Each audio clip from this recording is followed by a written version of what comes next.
एटा के गांव पहुंचा शहीद बीएसएफ जवान सुखवासी लाल का पार्थिव शरीर। परिवार वालों का रो रो कर बुरा हाल। जम्मू कश्मीर में हुए सड़क हादसे में मौत हुई थी। गोरखपुर में सीएम योगी ने सुनी जनता की समस्याएं, अधिकारियों को तुरंत समाधान के निर्देश भी दिए। मथुरा में बड़े स्तर पर चल रहा धर्मांतरण का मामला। सूचना मिलने के बाद हिंदू संगठनों ने किया हंगामा। घटनास्थल से पुलिस एक ताइवानी नागरिक समेत कई लोगों को थाने लेकर गई। यूपी के फैजाबाद में से सांसद अवधेश प्रसाद के बेटे अजीत प्रसाद पे मारपीट का आरोप। एक युवक को अगवा कर मारपीट की बात सामने आई। जांच कर रही है पुलिस।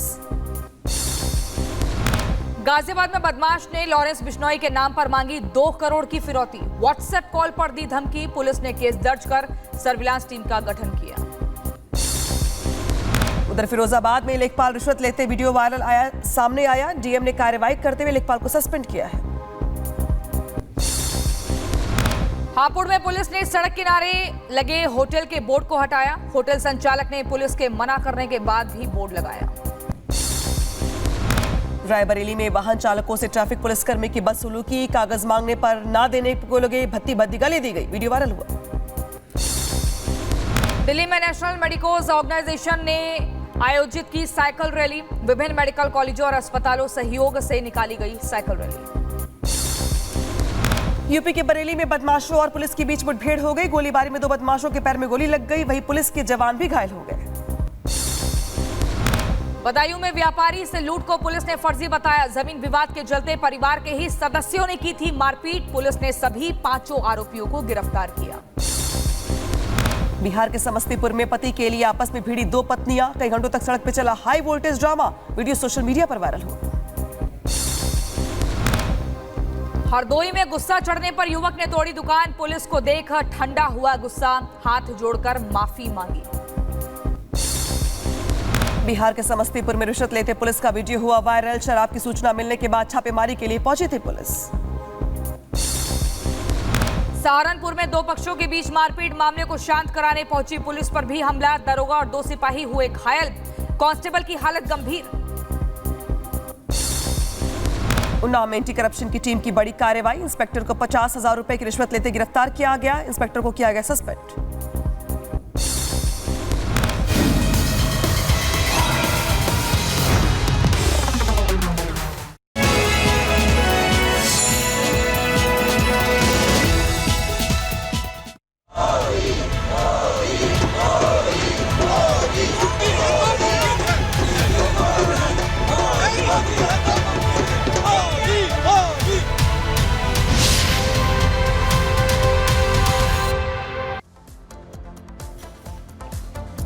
अमेरिका में मोदी क्वाड शिखर सम्मेलन में हिस्सा लेने के लिए प्रधानमंत्री नरेंद्र मोदी अमेरिका पहुंचे तो पूरा अमेरिका मोदी मोदी के नारों से गूंज उठा।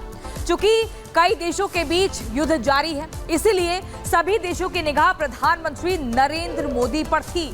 हर कोई भारत के स्टैंड को जानना चाहता था और हुआ भी वही। जब प्रधानमंत्री नरेंद्र मोदी क्वाड के मंच पर पहुंचे तो उन्होंने खुलकर बाइडेन के सामने भारत का स्टैंड रख दिया और बिना नाम लिए चीन को धो डाला। कैसे, ये रिपोर्ट देखिए।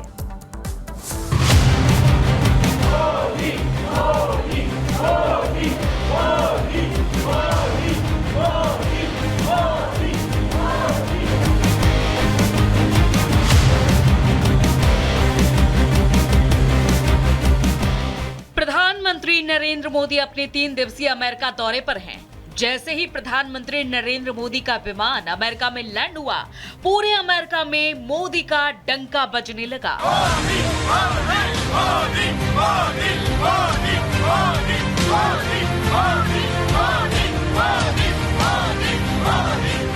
काफी इंतजार के बाद आखिरकार वो पल आ ही गया जिसका भारत, अमेरिका और दुनिया भर के तमाम देशों को इंतजार था। मौका था क्वाड की बैठक का। प्रधानमंत्री नरेंद्र मोदी पर दुनिया भर की निगाहें थी कि पीएम मोदी चीन को लेकर आखिर क्या रुख अपनाएंगे और भारत का स्टैंड क्या होगा। लेकिन क्वाड की बैठक को जब प्रधानमंत्री नरेंद्र मोदी संबोधित करने आए तो उन्होंने बता दिया कि आज का भारत 2024 का भारत है। ये मोदी का भारत है जो किसी के सामने नहीं झुकता।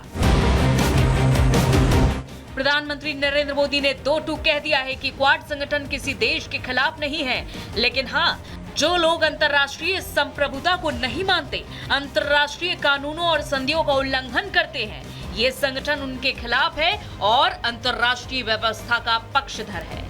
साझा डेमोक्रेटिक वैल्यूज के आधार पर क्वाड का मिलकर साथ चलना पूरी मानवता के लिए बहुत ही महत्वपूर्ण है। हम किसी के खिलाफ नहीं हैं। हम सभी एक रूल्स बेस्ड इंटरनेशनल ऑर्डर, संप्रभुता और क्षेत्रीय अखंडता के सम्मान और सभी मसलों के शांतिपूर्ण ढंग से हल निकालने का समर्थन करते हैं।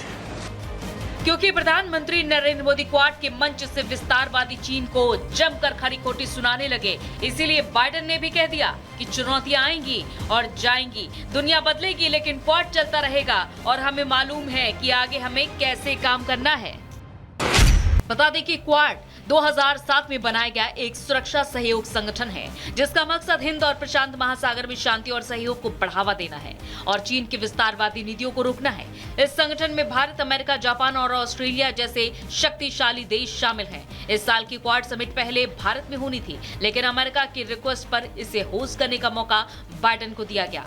लेकिन आज क्वाड बैठक के बाद एक तस्वीर भी सामने आई, जिसकी चर्चा आज पूरी दुनिया में हो रही है। क्वाड शिखर सम्मेलन के दौरान चारों सदस्य देशों के नेता पीएम मोदी, जो बाइडेन, ऑस्ट्रेलियाई पीएम एंथनी अल्बनीज और जापानी PM Fumio Kishida group photo खिंचवा रहे थे। तभी एक पत्रकार ने बाइडेन से ऐसा सवाल किया जिसकी चर्चा पूरी दुनिया में होने लगी। एक पत्रकार ने बाइडेन से पूछा, क्या नवंबर में होने वाले अमेरिकी चुनाव के बाद भी क्वाड रहेगा?